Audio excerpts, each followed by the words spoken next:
오늘 우리들에게 주시는 하나님의 말씀 고린도전서 15장 50절에서부터 58절까지의 말씀입니다.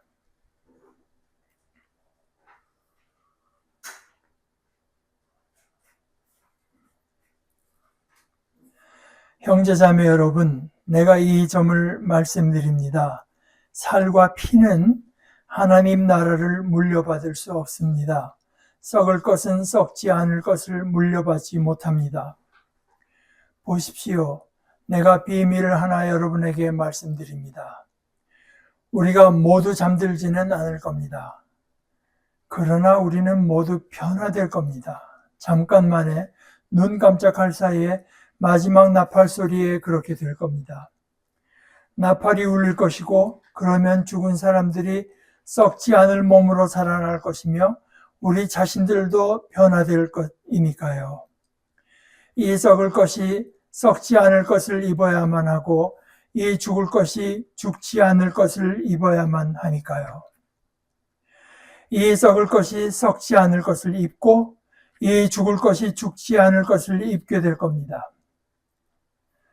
그때 성경에 적혀 있는 그 말씀이 이루어질 겁니다. 완전히 삼켜져 버렸구나, 죽음이 승리에게. 어디 있느냐 죽음아 너의 승리가, 어디 있느냐 죽음아 너의 독침이. 죽음의 독침은 죄요, 죄의 권세는 율법입니다. 하나님, 곧 우리 주 예수 그리스도를 통해서 우리에게 승리를 주시는 분께 감사를 드립니다. 그러므로 사랑하는 나의 형제자매 여러분, 굳건하게 서서 꿈쩍도 하지 말고 여러분의 일을 언제나 더 많이 하도록 하십시오. 여러분이 아시다시피 주님 안에서 여러분의 노력은 헛되지 않습니다. 하나의 말씀입니다.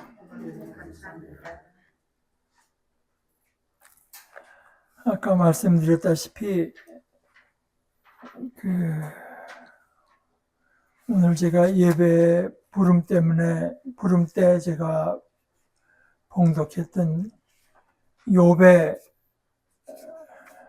고백, 욥의 이야기도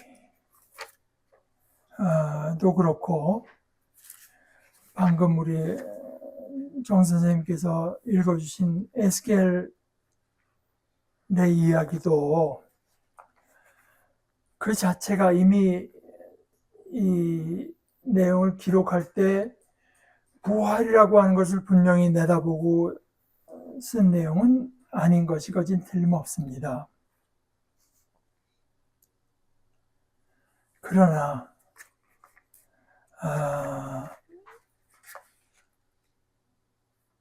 우리는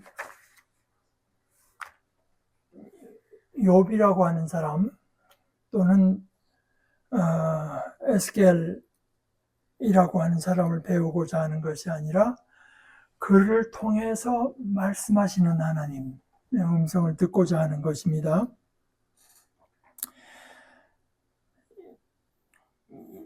에스겔이 이 하나님의 말씀을 받을 때 그가 상상한 것은 우리가 정확히는 알 수는 없지만, 그러나 그리스도의 부활을 목격하고 부활 자체를 목격한 사람은 없다고 해도 부활하신 주님을 만나고 그 뒤에 이제 하나님으로부터 더 분명한 계시를 받은 입장에서 에스겔의 예언을 볼 때는 훨씬 좀 다른 차원의 이해를 우리가 갖게 됩니다. 하나의 말씀이 보라, 내가 너희 무덤들을 열고 그 무덤들에서부터 너희를 올라오게 하겠다. 나의 백성아, 내가 너희를 이스라엘 땅으로 데려다 주겠다. 우리가 이런 걸 볼 때 우리가 우리의 본향으로 가게 되겠구나. 하나님과 영원히 거할 곳, 하나님께서 택하신 곳에 가서 다시 살게 되겠구나 하는 소망을 그리스도 부활 이후의 공동체, 우리는 이 말씀을 통해서 들을 수 있습니다. 그러면 그때 가서 너희가 알게 될 것이다. 내가 야훼인 것을. 우리 삶에 뭐 이러저런 증거를 가지고 하나님을 배워가긴 하지만, 그러나 그때 하나님께서 우리를 죽음에서부터 일으키셔서 통치자의 공원, 이걸 이제 그 구약 성경을 헬라어로 번역한 70인역에서는 에덴을 이제 파라데이소스, 파라다이스죠. 번역했다고 하는데, 대개 유대인들의, 후기 유대인들이죠. 예수님과 동시대의 유대인들도 마찬가지죠. 유대인들이 믿던 바에 따르면, 이게 독일 성서 공회 해설에 있는 내용입니다. 유대인들의 신앙에 따르면 경건한 사람들이 죽은 뒤부터 죽습니다. 죽은 뒤부터 하나님께서 모든 그 사람을 새로 불러일으켜 부활의 때, 마지막 때 일반적인 부활이 일어날 그 어간에 죽은 뒤부터 세상 마지막 때 일반적인 부활이 있기까지 머무는 곳으로 통했다. 라이트라고 하는 학자도 이제 그대로 받아들여서 우리가 주님과 함께 뭔가 그 마지막 때 주님께서 우리들에게 새 몸을 주셔서 그 부활의 삶을 본격으로 시작할 때까지 어떤 그 즐거움 속에서 그것을 기다리는 때, 이것은 마치 뭐 우리가 죽고 나서 잠자는 때 비슷한 생각을 한 거 아닌가 생각합니다. 오늘 나와 함께 그대는 낙원에 있을 것입니다. 주님께서 이렇게 말씀하셨고, 아까 마가복음에서는 우리가 하늘나라에서는 우리가 하늘의 천사와 같다. 우리가 아는 바대로 우리 주님은 이런 일들에 대해서 아무도 모르죠. 유일하게 아실 분이 있다면 주님입니다. 이런 일들에 대해서 모르실 분이 아니며 더더군다나 주님도 잘 모르면서 아는 척 하실 분은 더더군다나 아닙니다. 내가 그렇게 될 것을 믿는 것은 주님께서 그렇게 말씀하셨기 때문에 그것을 유일한 분께서 그렇게 말씀하셨고 그 말씀을 믿기 때문에 주님이 스스로도 그러셨잖아요. 예할 것은 예하고 아니할 것은 아니하라. 이에서 지나는 것은 다 악에서 나는 거라고 했는데 예수님께서 분명치 않은 거를 그렇게 분명하다고 말씀하셨겠습니까? 또 예수님은 마가복음 13장 31절에서 말씀하시기를 하늘과 땅, 우리가 당연히 영속할 것 같은 하늘과 땅은 사라질 것이지만 나의 말이 사라지는 일은 절대로 없을 것입니다. 그래서 우리가 분명히는 알 수 없지만 우리가 하늘의 천사처럼 될 것이다. 우리의 존재 양식 자체가 많이 다를 것이다 하는 것과 우리가 이 땅에서의 삶을 마칠 때 그때 주님과 함께 낙원에 있을 것이다. 그것이 낙원에 있는 것과 부활이 동시에 일어나는지 그거는 우리가 알 수가 없고 거기에 이제 그 두 학자의 결론이 이제 다른 것인데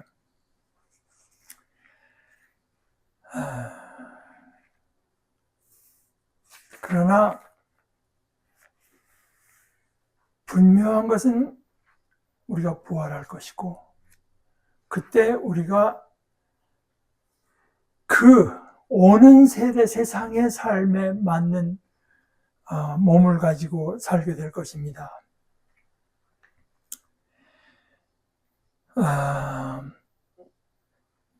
하늘에 속한 몸들이 있고 땅에 속한 몸들이 있습니다. 우리는 지금 다 땅에 속한 몸들을 입고 살죠. 죽은 사람들의 부활도 그렇습니다. 썩을 것으로 뿌려지지만 썩지 않을 것으로 부활하고 보잘것없는 것으로 뿌려지지만 영광스러운 것으로 부활하고, 약한 것으로 뿌려지지만 강력한 것으로 부활하고, 자연에 속한 몸으로 뿌려지지만 영적인 몸으로 부활합니다. 자연에 속한 몸이 있다면 영적인 몸도 있습니다. 바로 이 자연에 속한 몸, 썩어 없어질 몸, 육체적으로는 암에 걸릴 수도 있고, 무슨 치매 같은 거 올 수도 있고, 중풍에 걸릴 수도 있고, 썩어 없어질 몸이요, 연약한 몸이요, 어떤 존귀함이 없는 몸이라고 해서 어떤 번역에는 하찮은 몸, 또는 비천한 것, 약한 것, 이렇게 이제, 번역했고, 물질적인 몸. 이것이 바로 고린도 후서 5장에서 바울 사도가 말한 이 땅에 사는 동안에 우리의 몸은, 입고 사는 몸은 텐트와 같다. 장막집이라고 했고, 가톨릭 번역으로는 천막집, 영어 번역에는 텐트라고 했고, 우리가 알다시피 땅에 있는 우리의 천막집이 허물어지면 우리에게는 하나님께로부터 오는 집, 이게 이제 진짜 집인데, 이거는 일시적인 거처가 아니라 우리의 영원한 거처가 되는데, 그것은 영어 번역에 빌딩이라고 이제 번역했어요. 그 집은 사람 손으로 지은 것이 아니고, 이 자연의 물질적인 법칙에 따라서 그냥 일시적으로 지탱하도록 지은 집이 아니고 하늘에 있는 영원한 집입니다. 이러한 까닭에 우리는 신음하며 하늘로부터 오는 우리의 거처, 그것이 우리의 거처입니다. 우리의 거처를 덧입기를 애타게 바라고 있습니다. 그런데요, 텐트, 빌딩, 이런 차이가 느껴지지만, 우리가 그 하늘로부터 오는 우리의 거처를 애타게 바라는 이유 중에 하나가 저는 또 있다고 생각합니다. 예수님께서 십자가에 달려 돌아가시게 잡혀가시던 밤에 제자들이 이제 예수님은 괴로워하면서 성경적인 사본적인 증거는 좀 약하지만 땀이 피처럼 이제 떨어질 정도로 혼신의 힘을 다해서 기도하시는데 제자들은 자잖아요. 그때 예수님께서 베드로에게 하신 말씀, 시몬, 자고 있나요? 1시간도 깨어 있을 수 없었나요? 깨어 있으세요. 기도하세요. 그래서 유혹에 빠지지 않도록 하세요. 영은 간절히 바라지만 육신이 따라주지 않는군요. 바로 이 영은 간절히 바라는데 육신이 따라주지 않음.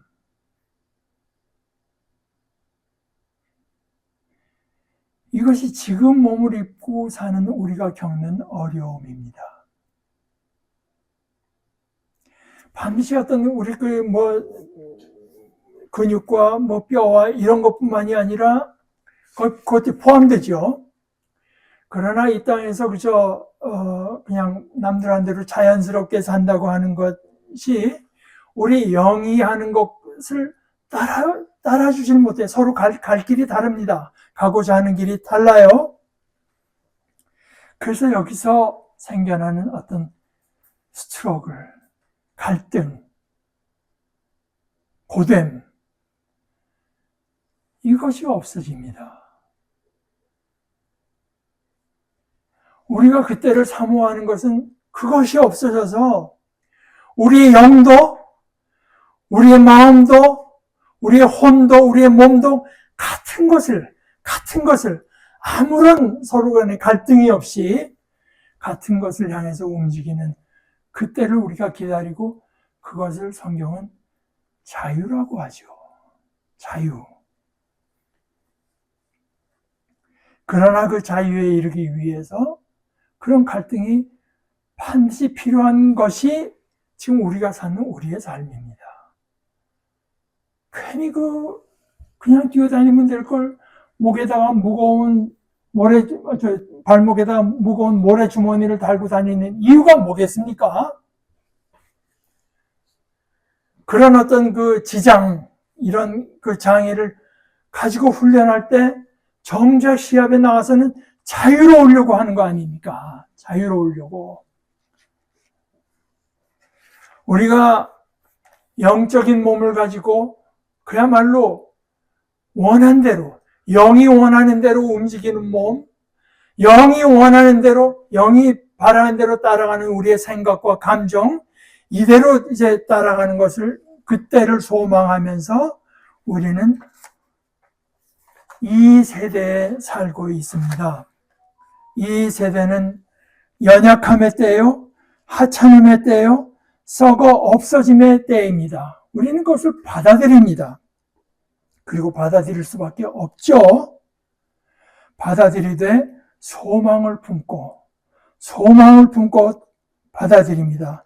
연약함의 때요, 하찮음의 때요, 썩어 없어짐의 때일 뿐 아니라 동시에 그것은 믿음의 때고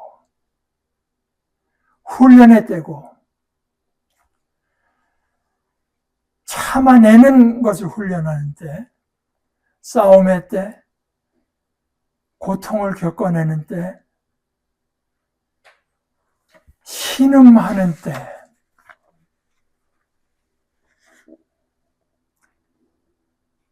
성령을 첫 열매로 받은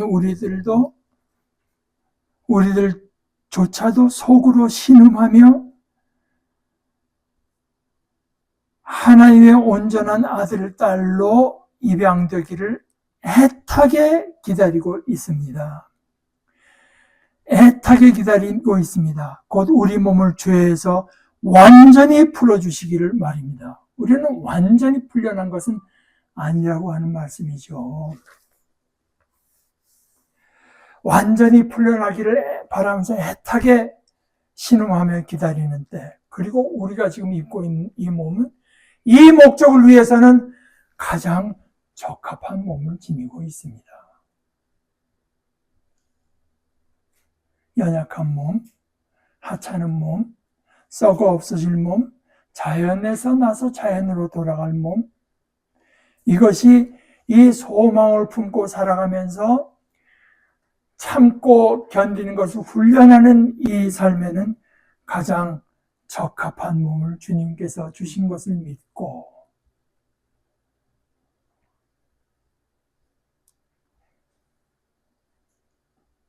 소망 가운데 믿음의 훈련의 길을 다 함께 우리 달려나가도록 하십시다. 같이 기도하십시다.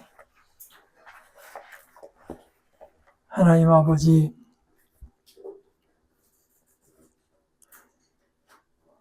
예수님을 죽은 자들 가운데에서 불러일으키셔서